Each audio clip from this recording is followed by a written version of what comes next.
हाँ जी, ये सऊदी अरब का दुआना जी। वाह जी, अपना राणा शहबाज साहब जनाब दुआना कट रहे ने। जेड़ा कट्टो सब लाल है, सब लाल है जी, सब लाल है। पासलाम और सीधे हो खान डे ने, आवदे डिंगे हो खान डे। ए मेरे भा मानत अली साहब ने, ये चुप चुपीते खान डे। काका यार तेरा नवा ब्याह है, तो दो डगरियां कट्ठियां खा। हाँ जान बने सही। आजा बशीर, कितने टुर गए यार फटाफट आ इधर आया। चल नज़ीर ही सही। सोशल तो पैसे कमाने ना, क्या बात है भाई, क्या बात।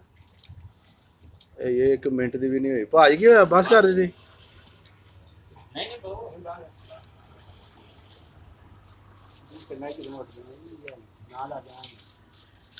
सलाम खलो के खाई दा, बह खा यार।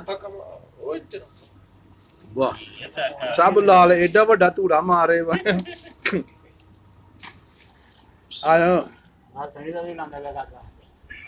वाह ये चल वे पापा तेरे ने भाई खूब डंडा डाए है।